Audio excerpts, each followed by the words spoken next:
Hallelujah. Praise the Lord. Praise you, Jesus. Thank you, Jesus. ஜீவ தண்ணீரை ஊற்றும் ஆண்டவரே, இரத்தத்தால் எங்களை கழுவும் தூய்மையாக்கும் விடுதலை தார். அனைத்து விதமான கட்டுகள் உடைக்கப்படட்டும். Bind and cast every unclean spirit. Open the heavens, send your mighty fire. வல்லமையான நெருப்பு எங்கள் மேல் விழுந்து அனைத்து விதமான கட்டுகள் உடைக்கப்படட்டும் ஆண்டவரே. ஞானத்தை பொழிந்தருளும். கண்களும் காதுகளும் திறக்கப்படட்டும் ஆண்டவரே. Fill us ஞானம், fill us with wisdom, knowledge, understanding. Father, the mighty name of Jesus, I pray. உங்க வார்த்தை எங்க பாதைக்கு ஒளியாக இருக்கணும். நன்றி. Hallelujah. Praise the Lord. Praise you, my King. Praise you, Savior. Praise you, Healer. Praise you, Redeemer. ஜீவ தண்ணீரை ஊற்றும் ஆண்டவரே இயேசுவே நன்றி. Hallelujah. Praise the Lord. Praise you, Jesus. Thank you, Jesus. இன்னைக்கு 1 அரசர்கள் 6வது அதிகாரத்துல இருக்கணும். இங்க ஏலியாவும் இந்த அவரோட இருக்கிற தீர்க்கதரிசிகளும் பேசுற முறைகள், பல இடத்துல ஏலியா பேசுற முறைகள் நீங்க பாத்தீங்கன்னா அவர் அதிகமான ஒரு பேச்சே கிடையாது. அவங்க கேட்கிற கேள்விக்கு ஆமா இல்லை இல்லைன்ற ஒரு பதில்ல மட்டும் அவர் பேசுறாரு. அந்த விதத்துல அவர் பேசுறாரு. அதை நம்ம நிறைய தியானித்து அதை நிறைய உள்வாங்க வேண்டிய, நிறைய நம்ம வாழ்க்கையில கடைபிடிக்க வேண்டிய விஷயங்கள் நிறைய இருக்கு. 2 அரசர்கள் 6வது அதிகாரத்துல 1வது வசனத்துல இருந்து 8வது வசனம் வரைக்கும், 8 இல்ல 7வது வசனம் வரைக்கும் நம்ம வாசிப்போம். அவங்க எவ்வளவு பேசுறாங்க, இவர் என்ன பதில் கொடுக்கிறாரு, அதனால நம்ம என்ன கத்துக்கலாம் அப்படின்றது. 2 அரசர்கள் 6வது அதிகாரத்துல 1-7 வாசிக்கிறீங்களா? ஒரு நாள் இறைவாக்கினர் குழுவினர் எலிசாவை நோக்கி, உம்மோடு நாங்கள் வாழும் இந்த இடம் மிக குறுகியதாய் உள்ளது. எனவே நாங்கள் யோர்தானுக்கு சென்று ஆளுக்கொரு உத்திரம் கொண்டு வந்து வீடொன்று கட்டி அதில் குடிபுகுவோம் என்றனர். அதற்கு அவர், போய் வாருங்கள் என்றார். அவர்களில் ஒருவன், நீரும் உம் அடியாராகிய எம்மோடு வாரும் என்று அழைத்தான். நானும் வருகிறேன் என்று கூறினார். எனவே அவரும் அவர்களுடன் யோர்தானுக்கு சென்றார். அவர்கள் மரங்களை வெட்டி வீழ்த்தினர். அவ்வாறு ஒருவன் உத்திரம் வெட்டி கொண்டிருந்த பொழுது அவனது கோடாரி கழன்று தண்ணீரில் விழுந்தது.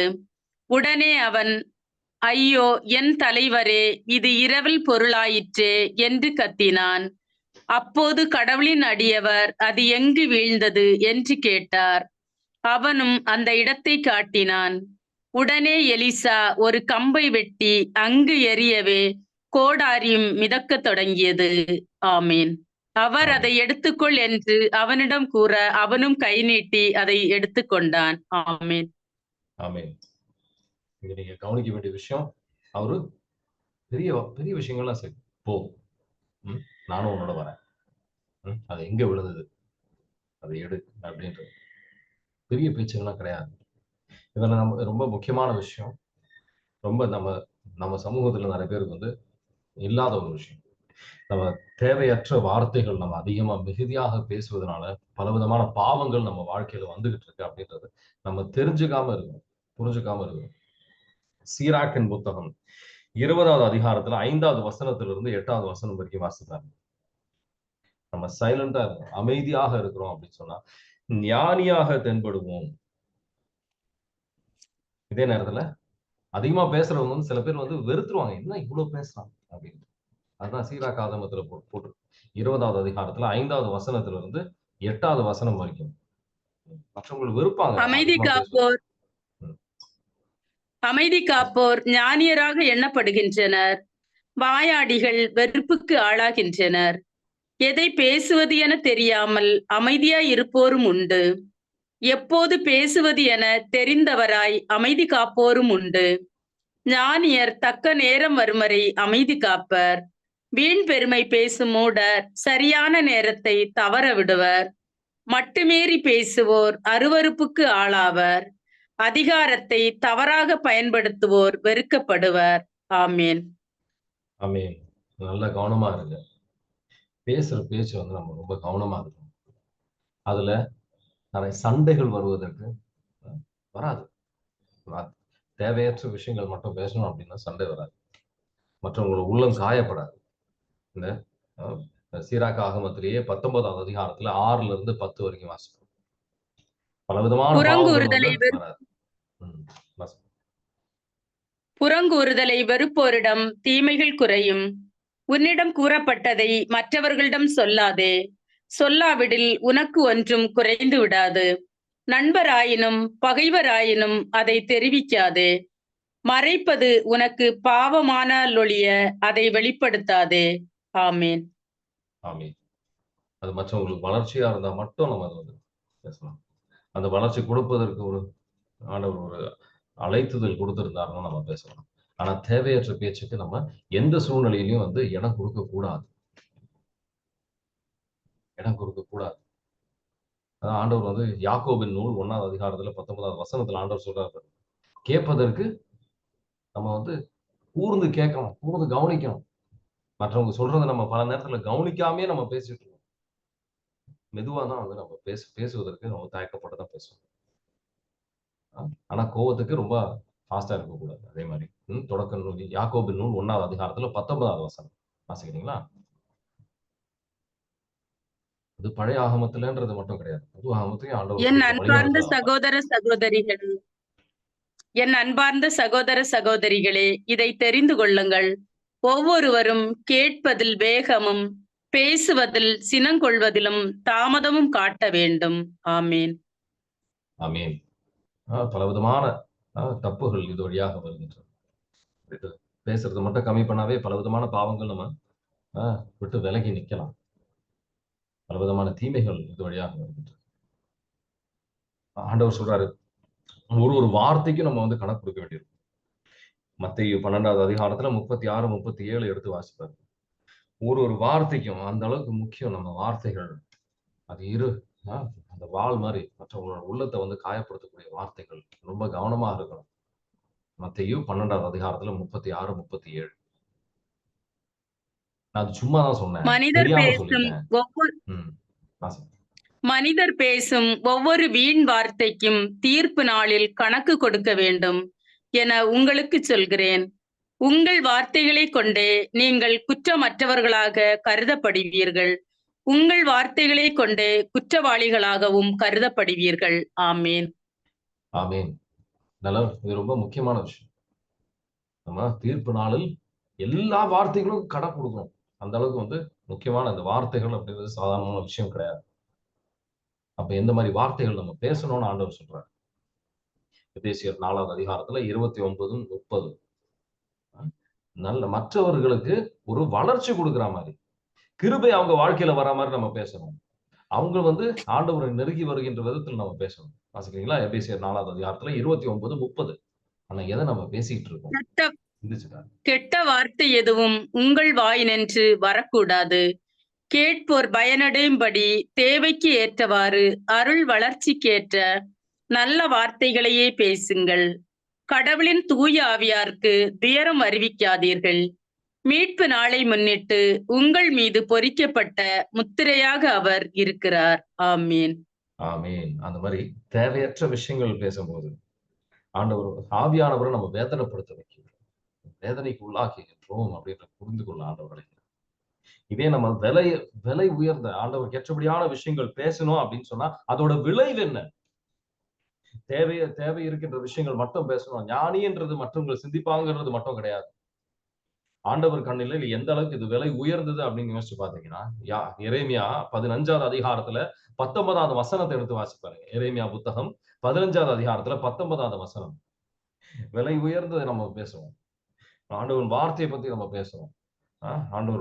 ஆண்டவரோட வாயா நம்ம மாறுவோம், தீர்க்கதரிசிகளாக மாறுவோம்னு ஆண்டவர் வெளிப்படுத்துகின்றார். எரேமியா 15வது அதிகாரத்துல 19வது வசனம் வாசிக்கிறீங்களா?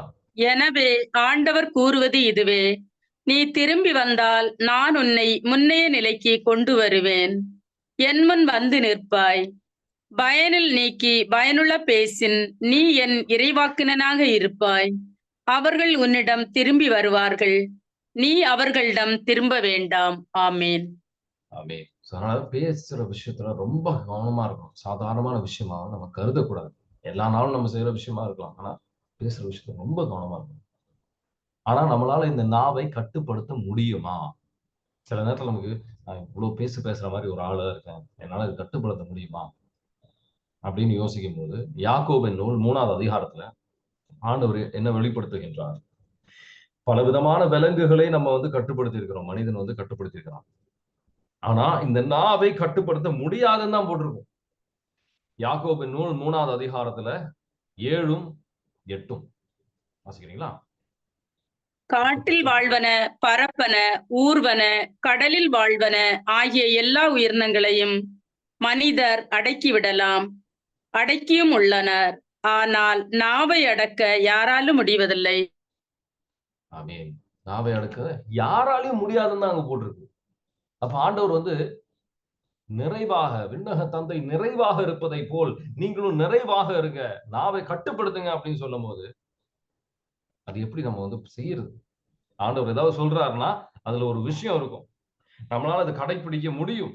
அவர் எப்படி கடைபிடிக்கணும்னு எதிர்பார்க்கிறார் அப்படின்னு பாத்தீங்கன்னா, ஹெப்ரேயர் 1வது அதிகாரத்துல 14வது வசனத்துல அதுக்கு விடை இருக்கின்றது. ஹெப்ரேயர் 1வது அதிகாரத்துல 14வது வசனம். அவர்கள் அனைவரும் ஊழியம் புரியும் ஆவிகள் அல்லவா? மீட்பை உரிமை பேராக பெறவிருப்போருக்கு தொண்டாற்ற அனுப்பப்பட்டவர்கள் அல்லவா? ஆமீன்.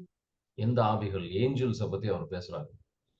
13, 14ல பாத்தீங்கன்னா ஏஞ்சல்ஸ பத்தி பேசுறாரு. இந்த ஏஞ்சல்ஸ் நம்மளை எப்படி பாதுகாப்பாங்க? திருப்பாடல் 141வது அதிகாரம் 2வது வசனம் 3வது வசனம் நம்ம எடுத்து வாசிப்போம். 3ம் 4ம் திருப்பாடல் 141ல 3ம் 4ம். ஆண்டவரே என் நாவுக்கு ஒரு காவலாளியை வையுங்க அப்படின்னு சொல்லி ஜெபிங்க. இந்த ஜெபத்தை பல பேருக்கு நான் சொல்லி பல பேருக்கு அவங்க நாவுகளை கட்டுப்படுத்த அவங்களால முடிஞ்சிருக்கு. அவங்க வாழ்க்கையில பல விதமான ஆழமான மாற்றங்கள் வந்திருக்கு. ஆண்டவரோட நெருங்கி செல்லாத ஒரு நல்ல ஒரு பயனாக இருந்திருக்கின்றது. திருப்பாடல் 141ல 3வது வசனமும் 4வது வசனமும் வாசிக்கிறீங்களா? ஆண்டவரே என் நாவுக்கு காவல் வைத்தருளும், என் இதழ்களின் வாயில் காவலாளியை வைத்தருளும். என் இதயம் தீயது எதையும் நாட விடாதேயும், தீச்செயல்களை நான் செய்ய விடாதேயும். தீச்செயல் செய்யும் மனிதரோடு என்னை சேர விடாதேயும், அவர்களோடு இனிய விருந்தினை நான் உண்ண விடாதேயும். ஆமீன். ஆமீன். அதனால நாவுக்கு காவலாளி. நம்ம போற வழியில மட்டும் ஏஞ்சல்ஸ் நம்ம பாதுகாப்பாங்க கிடையாது. மைக்கேல் தூதர் அவரு பாதுகாப்பாருன்றது மட்டும் கிடையாது. நம்ம பாவம் செய்யாத இருக்கிறதுக்கும் அவங்க பாதுகாப்பாங்க. நம்ம பாவம் செய்யும் போது சாத்தான், அசுத்த ஆவிகள் நம்மளை அடிமையாக கட்டுகள் போட்டு நமக்கு வைப்பாங்க. அதே மாதிரி நம்ம நன்மை செய்வதற்காக ஏஞ்சல்ஸ் நமக்காக ஆண்டவர் அனுப்பி நம்ம நாவுக்கு கட்டு, கண்ணுக்கு கட்டு, வாய் கட்டு, எல்லாருக்கும் எல்லாம் தேவையான நம்ம ஐம்புலங்கள் வழியாக பாவங்கள் நம்ம வாழ்க்கையில வருகின்றது. நம்ம பாவம் செய்யாம தூய்மையாக இருப்பதற்காக ஒரு கட்டுகள் நம்ம வாழ்க்கையில அவங்களுக்காக அவங்க நமக்காக செய்வாங்க. தூய்மையில ஆண்டவரோட தூய்மையில பங்கு பெறுவதற்காக அவங்க உதவி செய்வாங்க. இதை தியானித்து பாருங்க, செபித்து பாருங்க. ஒரு மாற்றம் நாவுல வழியாக பாவம் செய்யாம இருப்பதற்கு ஆண்டவர் ஒரு கிருபை அவருக்கு தருவார், நமக்கு தருவார். நம்பிக்கையோட கேளு. திருப்பாடல் 19வது அதிகாரத்துல 14வது வசனம். திருப்பாடல் 19வது அதிகாரத்துல 14வது வசனம் வாசிக்கிறீங்களா? ஆயினும் அவற்றின் அறிக்கை உலகெங்கும் சென்றடைகின்றது, அவை கூறும் செய்தி உலகின் கடை எல்லை வரை எட்டுகின்றது. இறைவன் அங்கே கதிரவனுக்கு ஒரு கூடாரம் அமைத்துள்ளார். ஆமீன். ஆமீன். Praise the Lord. சோ அற்புதமான ஒரு விஷயம். நம்ம ஆண்டவருக்கு ஏற்றபடியான விஷயங்கள் தியானிப்பதற்கு உதவியாக இருக்கும். சோ நீங்க அடுத்த ஒரு விஷயம் 19ல 14 தானே வாசிச்சீங்க? 19ல 14. என் கற்பாரையும் மீட்பெருமான ஆண்டவரே, என் வாயின் சொற்கள் உமக்கு ஏற்றவையாய் இருக்கட்டும், என் உள்ளத்தின் எண்ணங்கள் உமக்கு உகந்தவையாய் இருக்கட்டும். ஆமீன். ஆமீன். சோ ஆண்டவருக்கு உகந்த விஷயங்கள் நம்ம தியானிப்பதற்கும் சிந்திப்பதற்கும் வாழ்க்கையில கடைபிடிப்பதற்கும் அது இந்த வசனங்கள் உதவியாக இருக்கும். அடுத்தது நீங்க புரிஞ்சுக்க வேண்டிய ஒரு விஷயம் என்னன்னா, நம்ம தியானிக்க போற விஷயம் என்னன்னா, ஆண்டவர் ஏலியாவுக்கு வெளிப்படுத்துதல்கள் தருகின்றார். இந்த பிரச்சனைகள் வருவதற்கு முன்னாடியே, இந்த அரசர்களுக்கு இந்த பிரச்சனை வருவதற்கு முன்னாடியே, ஜோராம் அரசருக்கு, இந்த இஸ்ரேல் அரசருக்கு பிரச்சனை வர்றதுக்கு முன்னாடியே அவர் வெளிப்படுத்துகின்றார். இந்த மாதிரி இந்த இடத்துக்கு போகாத, இதை செய்யாத, அது செய்யாத அப்படின்னு சொல்லி அற்புதமான வழிநடத்துதல். ஏன்னா நம்ம கடவுள் அவரோட நம்ம செய்கின்ற மக்களோட எல்லாரோட இதயத்தின் சிந்தனைகள் ஆண்டவருக்கு தெரியும். அவரோட நம்ம உள்ளத்தை ஒவ்வொருத்தரோட உள்ளங்களையும் வந்து ஆண்டவருக்கு தெரியும். அது அவர் வந்து இந்த இஸ்ரேல் மக்கள் வந்து ஆண்டவருக்கு கீழ்ப்படிந்து நடக்காத மக்களாக இருந்தாலும் கடவுளின் இரக்கத்தினால அவர் பாதுகாத்திருந்தார். திருப்பாடல் 121 4வது வசனம். நம்ம உறங்கும் போதும் ஆண்டவர் நம்மளை பாதுகாக்கின்றார். திருப்பாடல் 121 4வது வசனம் வாசிக்கிறீங்களா?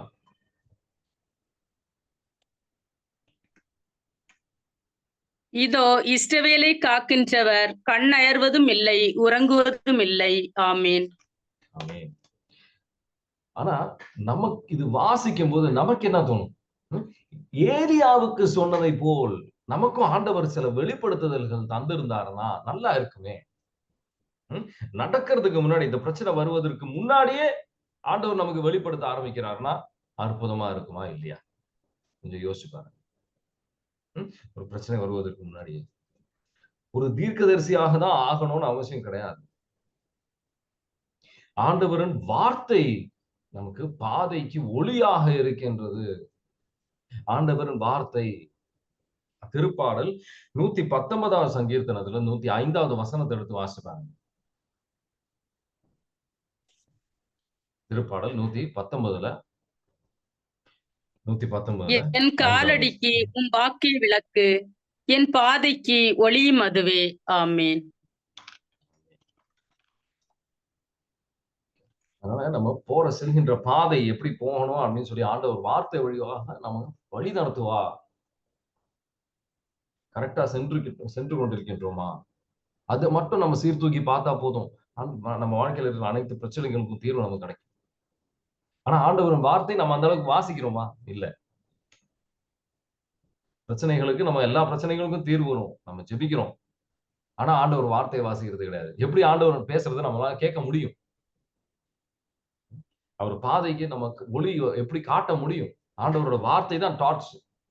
அந்த டார்ச் நம்ம பாதையில போறது கரெக்டான பாதையில போறோமா இல்லையான்னு எப்படி தெரியும்? ஆண்டவர் வார்த்தையை வாசித்து தான் புரிய முடியும், புரிஞ்சுக்க முடியும். வேற வழியே கிடையாது. திருப்பாடல் 101வது அதிகாரத்துல 1ல இருந்து 3 வரைக்கும் வாசிப்பாரு. ஆண்டவர் என்ன சொல்றாரு? அன்றாட நாள் நம்ம வந்து இதை தியானிக்கணும். அந்த மாதிரி தியானிக்கின்ற மனிதர்களுக்கு அவங்க எது செய்தாலும் வந்து ஆசீர்வாதத்துக்குரிய விஷயமாக அது மாறும் அப்படின்னு போட்டிருக்காங்க. திருப்பாடல் 1வது அதிகாரத்துல 1ல இருந்து 3 வாசிக்கிறீங்களா? நற்பேறு பெற்றவர் யார்? அவர் பொல்லாரின் சொல்லின்படி நடவாதவர், பாவிகளின் தீய வழி நில்லாதவர், இகழ்வாரின் குழுவினில் அமராதவர். ஆனால் அவர் ஆண்டவரின் திருச்சட்டத்தில் மகிழ்ச்சியுறுபவர், அவரது சட்டத்தை பற்றி இரவும் பகலும் சிந்திப்பவர். அவர் நீரோடையோரம் நடப்பட்ட மரம் போல் இருப்பார். பருவ காலத்தில் கனி தந்து என்றும் பசுமையாயிருக்கும் அம்மரத்திற்கு ஒப்பாவார். தாம் செய்வதனைத்திலும் வெற்றி பெறுவார். ஆனால் பொல்லார் அப்படி இல்லை. அவர்கள் காற்று அடித்து செல்லும் பதரை போல் ஆவர். செய்யற அனைத்து விஷயங்களும் நம்ம ஆசீர்வாதத்தை பெற்ற மக்களாக இருக்கலாம். செய்யற எல்லா விஷயத்திலும் கனிகள், ஆவியானவரின் கனிகள் நம்மளால தர முடியும். ஆண்டவரின் வார்த்தையை வாசிங்கன்னா. ஆனா நம்ம எந்த அளவுக்கு ஆண்டவரின் வார்த்தையை வாசிக்கிறோம், அதை தியானிக்கின்றோம், அதை வாழுகின்றோம், அதை வந்து படிக்கிறோம், அதை புரிஞ்சுக்கிறோம், ஆழத்துல புரிஞ்சுக்கணும். ஆனா இரவும் பகலும் நம்ம இதை செய்ய சொல்றாரு. காலையில இருந்து நைட் வரைக்கும் அதை செய்ய முடியுமா? ஆனா ஆண்டவர் அந்த இரவும் பகலும் வழியாக என்ன சொல்ல விரும்புறாரு அப்படின்னா, நம்ம இரவு அப்படின்றது நைட் நேரத்துல அப்படின்னா நமக்கு வந்து எந்த வழியில செல்லணும் நமக்கு தெரியல. அப்பவும் நம்ம ஆண்டவர் வார்த்தையை வாசிக்கணும். நம்ம சோகத்துல இருக்கும்போது நம்ம ஆண்டவர் வார்த்தையை வாசிக்கணும். நம்ம வாசிக்கணும், நம்ம ஜெபிக்கணும். நமக்கு தோணாத நேரத்திலையும் ஆண்டவர் வார்த்தையை எடுத்து வாசிக்கணும். அப்ப ஆண்டவர் நம்மளை வழி நடத்துவார். சந்தோஷமா இருக்கின்ற நேரம் இரவு மட்டும் அப்படி கிடையாது, டே டைம்ல மட்டும் கிடையாது, நைட்லயும் வந்து வாசிக்கணும்னா எல்லா நாளும் வாசிக்கணும்ன்றதுதான் அதோட பொருள், மேலான பொருள் அப்படின்றதுதான். எல்லா நாளும் நம்ம வாசிக்கணும், ஒரு நாள் விடாம. சில நேரத்துல நமக்கு வந்து ரொம்ப சந்தோஷமா இருக்கும், நம்ம சந்தோஷமா இருக்கும், எல்லாம் பிரச்சனை, ஒரு பிரச்சனையும் இல்லாதனால சில நேரத்துல சில பேர் ஜெபிக்க மாட்டாங்க. நம்ம நாளைக்கு ஜெபிச்சுக்கலாம், ஆண்டவர் புரிஞ்சுக்குவாரு. அப்படி இல்லை. எல்லா நாளும் நம்ம ஜெபிக்கணும். ஆண்டவருக்கு உரிய ஒரு நேரத்தை ஆண்டவருக்கு நம்ம கொடுக்கணும். ஆண்டவர் வார்த்தையை வாசிக்கணும். அன்றைக்கு நாள் நமக்கு எவ்வளவு என்ன பிரச்சனை வரும் நமக்கு தெரியாது. நம்ம எதிர்பார்க்காத நேரத்துல வருகின்ற பிரச்சனைகளையும் ஆண்டவர் வெளிப்படுத்துவார். ஆண்டவர் வார்த்தையை வாசிக்கும் போது சில நேரம் ஆண்டவர் சொல்லுவார், பொறுமையா இரு. வரப்போற பிரச்சனைக்கு அவர் கொடுக்கிற ஒரு வழி நடத்துதல் அது. சில நேரத்துல அந்த மாதிரி பார்த்திருக்கேன். அனுபவிச்சிருக்கின்றதால அனுபவத்திலிருந்து வெளிச்சத்துல நான் சொல்றேன். பொறுமையா இருன்றாரு. அப்பதான் வீட்டுல ஒரு பிரச்சனை வரும். எப்போ எந்த நேரத்திலையும் சந்தோஷமா இரு அப்படின்னுவாரு. ஒரு துக்கத்தின் சோகத்தின் ஒரு சூழ்நிலை வரும். மகிழ்ச்சியா இருக்கும்போது சாத்தான் நம்ம உள்ளத்துல செயல்பட முடியாது. யாக்கோபின் நூல் 1வது அதிகாரத்துல 21ல இருந்து 25 வரைக்கும் வாசிப்பாங்க. அன்றாட நாள் நம்ம விவிலியத்தை வாசிக்கிறோம். யாக்கோபு நூல் 1வது அதிகாரத்துல 21ல இருந்து 25 வரைக்கும் வாசிக்கிறீங்களா? எனவே எல்லா வகையான அழுக்கையும் உங்களிடம் மிகுந்துள்ள தீமையையும் அகற்றி உங்கள் உள்ளத்தில் ஊன்றப்பட்ட வார்த்தையை பணிவோடு ஏற்றுக்கொள்ளுங்கள். அதுவே உங்களை மீட்க வல்லது. இறை வார்த்தையை கேட்கிறவர்களாக மட்டும் இருந்து உங்களை ஏமாற்றிக் கொள்ள வேண்டாம். அதன்படி நடக்கிறவர்களாயும் இருங்கள். ஏனென்றால் வார்த்தையை கேட்டு அதன்படி நடவாதோர் கண்ணாடியில் தம் முகத்தை பார்த்துவிட்டு சென்று உடனே தாம் எவ்வாறு இருந்தோம் என்பதை மறந்துவிடும் ஒரு மனிதருக்கு ஒப்பாவர். ஆனால் நிலையான விடுதலை அளிக்கக்கூடிய சட்டத்தை கூர்ந்து கவனித்து அதை தொடர்ந்து கற்போர் தாம் கேட்பதை மறந்து விடுவதில்லை. அவர்கள் அதற்கேற்ற செயல்களை செய்வார்கள். தம் செயல்களால் பேறு பெற்றவர் ஆவார்கள். ஆமேன். ஆமேன். 21வது வசனத்திலிருந்து நம்ம தியானிப்போம். அதுல இந்த ஆண்டவரோட வார்த்தையை தாழ்ச்சியோட நம்ம இதை ஏற்றுக்கொள்ளணும். மீக்னஸ். ஆண்டவர் விதைக்கின்ற வார்த்தையை அது தாழ்ச்சியோட அதை கீழ்ப்படிதலோட நம்ம ஏற்றுக்கொள்ளணும்னு ஆண்டவர் அழைக்கிறார். அப்பதான் நம்ம ஆன்மா நம்ம ஆண்டவருக்கு ஏற்றபடியான பிள்ளைகளாக மாறிக்கொண்டிருக்கின்றோம். அப்பதான் நம்ம ஆன்மா மீட்படைகின்றது. அது அதுக்கப்புறம் அடுத்தது அது செயல்ல கொண்டு வரணும். அதை வாழணும். நம்ம வாழ்க்கையில வாழணும். அது அவ்வளவு எளிதாக விஷயம் நான் சொல்லவே இல்லை. எல்லா நேரத்திலும் எளிதான விஷயம்னு சொல்லல. கொஞ்சம் கஷ்டமா தான் இருக்கும். ஆனா அது நம்ம எப்போ அது வாழ்வதற்கு நம்ம ஆசைப்படுகின்றோமோ ஆவியானவர் உதவி நம்ம பெறுவோம். ஆண்டவர் வார்த்தை வாசிக்கும்போது ஆவியானவரோட உதவி நம்ம பெறுவோம். அது ஜெபத்துல, ஆண்டவரே நீங்க உங்க வார்த்தையில் இந்த மாதிரி போட்டிருக்கீங்க, அது கீழ்ப்படிவது ரொம்ப கஷ்டமா இருக்கு. ஒரு எடுத்துக்காட்டுக்காக சொல்றேன். மன்னிக்கிறதுக்கு ரொம்ப கஷ்டமா இருக்கலாம். ஆனா உதவியை நாடும் போது ஆண்டவர் நம்மள ஆயத்தப்படுத்துவார், நம்மளை சக்திப்படுத்துவார். நம்ம அது கீழ்ப்படிவதற்கு அது உதவி செய்வார். ஆனா பல நேரத்துல இதெல்லாம் நம்மளால செய்ய முடியுமா, இதெல்லாம் மனுஷங்களால செய்ய முடியுமா அப்படின்னு சொல்லி நம்ம அந்த வார்த்தைகளை நம்ம அந்த அளவுக்கு கடைபிடிப்பதற்கு முக்கியத்துவம் கொடுப்பது கிடையாது. அப்படி இல்லை. எந்த வார்த்தை எவ்வளவு கஷ்டமா இருந்தாலும் நம்ம அதை கீழ்ப்படிவதற்கு நம்ம முயற்சி செய்யணும். அது நம்ம ஆண்டவர் எதிர்பார்க்கிறார். சில நேரத்துல நம்ம அது முழுமையா புரிஞ்சுக்க முடியாத சூழ்நிலைகள் இருக்கலாம். கண்ணு பாவம் செய்து வைக்குதுன்னா கண்ணை எடுத்து போட்டுரு அப்படின்னா அதோட பொருள் நம்ம புரிஞ்சுக்கணும். சில நேரத்துல சில விஷயங்கள் ரொம்ப கஷ்டமா இருக்கு, நம்ம புரிஞ்சுக்காம இருக்கலாம். அதோட பொருள் நம்ம புரிஞ்சுக்கணும். ஆழத்துல புரிஞ்சுக்கிட்டு நம்ம கடைபிடிப்பதற்கு ஆண்டவர் எதிர்பார்க்கிறார். முதல்ல அந்த வார்த்தையை ஏற்றுக்கொள்ளணும், கீழ்ப்படியணும். அதுக்கப்புறம் அது கடைபிடிக்கணும். அது கேட்கிற ஒரு ஆளா மட்டும் இருந்தா பத்தாது. பல நேரத்துல நம்ம வீட்டுல அப்பா அம்மா சொல்லுவாங்க, நம்ம கேட்கிறோம். அதுக்கப்புறம் அது நம்ம ஒரு காதுல வாங்கி இன்னொரு காதுல விடுற மாதிரி இருக்கக்கூடாது. அது முழுமையாக நிறைவா அதை கடைபிடிப்பது நம்ம ஆசைப்படும். அப்போ நம்ம ஆசீர்வாதத்தை பெற்ற மக்களாக மாறுவோம். சில நேரத்துல வழி நடத்துதல்கள், சில நேரத்துல இதுக்காக வரப்போற விஷயங்கள், நடக்க போற விஷயங்களை அவர் வெளிப்படுத்துவார். அந்த வழி நடத்துதல் நம்ம கேட்க முடியாது, கீழ்ப்படியாம நம்ம வாழும்போது தான் அதுக்கப்புறம் வரப்போற பிரச்சனைகளை நம்மளால தாங்க முடியாத சூழ்நிலைக்கு நம்ம தள்ளப்படுகின்றோம். நம்ம இந்த வழிநடத்தல் வழியாக நம்ம ஆண்டவர் ஆயத்தப்படுத்துகின்றார் வரப்போற பிரச்சனைகளை நம்ம நேரிடுவதற்காக. பல நேரத்துல அது கீழ்ப்படியாததுனாலதான் பல பிரச்சனைகளை நம்ம வாழ்க்கையில நம்ம தயார் இல்லை, நமக்குள்ள தயார் இல்லை. ஜோஷுவாவின் புத்தகம் 1வது அதிகாரத்துல இது யாக்கோபின் நூல்ன்ற மட்டும் கிடையாது. அந்த காலகட்டத்திலிருந்து அவர் வார்த்தை இருக்கிறதுலே மேலான வல்லமையான விஷயம் இந்த 2 விஷயம்தான். திருப்பாடல் 138 2 மட்டும் வாசித்தீங்கன்னா 2 விஷயம்தான் மேலான விஷயங்கள், வல்லமையான விஷயங்கள். இயேசுவின் நாமம், அவரோட நாமத்துல எல்லா முட்டும் மடங்கும், இரண்டாவது விஷயம், ஆண்டவரின் வார்த்தை என் வல்லமை வேற எதுக்குமே கிடையாது. இயேசுவின் நாமத்துக்கும் ஆண்டவரின் வார்த்தைக்கும் தான் இருக்கிறதுலே அதிகமான வல்லமை அப்படின்றத நம்ம மறந்துடக்கூடாது. இது கொலோசியரின் புத்தகம் 3வது அதிகாரத்துல 16வது வசனம் வாசிப்போம். நம்ம ஆண்டவரின் வார்த்தை நம்ம உள்ளத்துல நிறைவாக இருக்கணும். பல நேரத்துல இந்த காக்கா மாதிரி சாத்தான் நம்ம உள்ளத்துல இருந்து ஆண்டவர் வார்த்தையை எடுத்துட்டு போயிடுறான். ஏன்னா நம்ம அதை கடைபிடிப்பதற்கு முயற்சி செய்வது கிடையாது. அதுக்கு கீழ்ப்படிவதற்கு நம்ம முயற்சி செய்வது கிடையாது. நம்ம உள்ளத்துல ஆண்டவர் வார்த்தை கிடையாது. ரொம்ப சோகத்துக்குரிய விஷயம் தான். கொலோசியரின் புத்தகம் 3வது அதிகாரத்துல 16வது வசனம் வாசிக்கிறீங்களா? கிறிஸ்துவை பற்றிய நற்செய்தி உங்களுக்குள் நிறைவாக குடிகொள்வதாக. முழு ஞானத்தோடு ஒருவருக்கு ஒருவர் கற்பித்து அறிவுரை கூறுங்கள். திருப்பாடல்களையும் புகழ்பாக்களையும் ஆவிக்குரிய பாடல்களையும் நன்றியோடு உளமாற பாடி கடவுளை போற்றுங்கள். ஆமீன். ஆமீன். ஆண்டவரின் வார்த்தை நிறைவாக நம்ம உள்ளத்துல இருக்கணும். அந்த ஜோஷுவாவின் புத்தகம் 1வது அதிகாரத்துல 7ல இருந்து 9 வரைக்கும் வாசிக்கிறீங்களா? ஜோஷுவா அவரோட ஊழியத்தை ஸ்டார்ட் பண்ண போறாரு. அந்த நேரத்துல ஆண்டவர் கொடுக்கிற வழி நடத்தல் இதுதான். வேற ஒண்ணும் நமக்கு தேவை கிடையாது. படிப்படியா ஆண்டவர் வழி நடத்துறதுக்கு ஆண்டவரோட வார்த்தையை கொடுத்திருக்கிறாரு.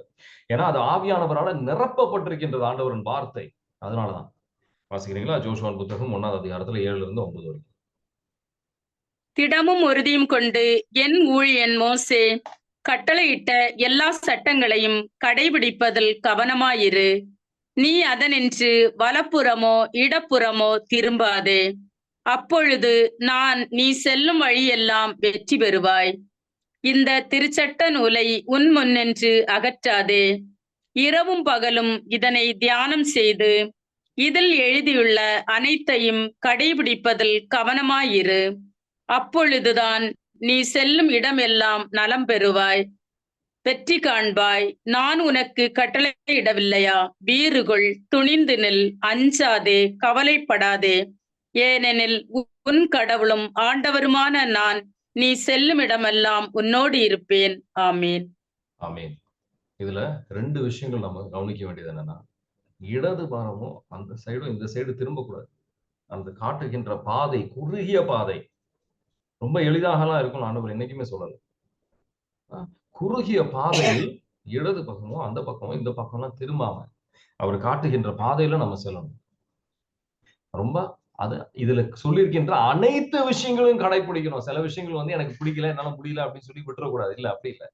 அனைத்து விஷயங்களும் நம்ம கடைபிடிக்க ஆண்டவர் அழைக்கிறார். அப்போ நம்ம ஆண்டவர் ஆசீர்வாதத்தை நிறைவாக நம்ம பெறுவோம். இது ஆண்டவர் இது எனக்கு கஷ்டமா இருக்கு, இது என்னால பண்ண முடியல, அப்படி இல்லை. அனைத்து விஷயமும் நம்ம கடைபிடிக்கும் போது ஆண்டவர் ஆசீர்வாதத்தை நம்ம பெறுவோம். இயேசு மத்தேயு 7வது அதிகாரத்துல 26வது வசனத்துல ஆண்டவர் சொல்றாரு, இந்த ஆண்டவரின் வார்த்தையை கேட்டு அது கீழ்ப்படுகின்றவருக்கு ஞானிகள் அவர் பாறை மேல அவங்க வீடை கட்டியிருக்கிறாங்க. ஆண்டவர் வெளிப்படுத்துகின்றார். நம்ம பாறை மேல கட்டின வீடாக இருக்கணும் நம்ம ஊர். எரேமியா நூல் 20வது அதிகாரத்துல 8வது வசனம் 9வது வசனம் ஆண்டவரின் வார்த்தை ஒரு நெருப்பாக இருக்கின்றது அப்படின்னு சொல்லி ஆண்டவர் வெளிப்படுத்துகின்றார். நம்ம உள்ளத்துல இந்த நெருப்பு, நீங்க ஆண்டவரோட வார்த்தையை வாசிக்கும் போது யோவான் நற்செய்தி 15வது அதிகாரத்துல 3வது வசனத்துல போட்டிருக்கோம். நம்ம உள்ளம் அதுல தூய்மை பெறுகின்றது. இந்த சாத்தானுக்கு கீழ்ப்படிந்து வருகின்ற அசுத்தம் எல்லாம் எரிக்கப்பட்டு நமக்குள்ள ஒரு தூய்மை ஆண்டவர் தருகின்றார். ஆண்டவர் வார்த்தையை வாசிக்க வாசிக்க அந்த தூய்மை பெறுவீர்கள். 30 நிமிஷம் டெய்லி, நான் இன்னைக்கு முடிவெடுங்க, என்ன எல்லா நாளும் ஒரு நாள் விடாமல் எல்லா நாளும் நான் 30 நிமிஷம் ஆண்டவர் வார்த்தையை வாசிப்பேன் அப்படின்னு சொல்லுங்க. எவ்வளவு தூய்மை நீங்க பெறுவீங்க அப்படின்னு பாருங்க. வார்த்தையை வாசித்து எல்லா விஷயங்களுக்கும் கீழ்ப்படிந்து அதை புரிந்து அதை தியானித்து நீங்க வாழ்க்கையை நடத்தும் போது பல விதமான ஆழமான ஒரு மாற்றங்கள் உங்க வாழ்க்கையில வரும். அனைத்து விஷயங்களையும் நீங்க ஆசீர்வாதத்தை பெறுவீங்க. அது மட்டும் கிடையாது. நீங்க நடக்க போற விஷயங்களை ஆண்டவர் வார்த்தை வழியாக அவர் வெளிப்படுத்துவார். ஒண்ணுமே உங்களுக்கு ஆச்சரியம் கொடுக்கிற விஷயமா இருக்காது. ஏலியா அந்த மாதிரி எப்படி எலிஷா வாழ்ந்தார், எல்லாம் ஆண்டவர் கரத்தில் இருக்கின்ற ஒரு ஆழமான ஒரு விசுவாசத்துக்கு வருது. உள்ளத்தை அர்ப்பணிக்கும்.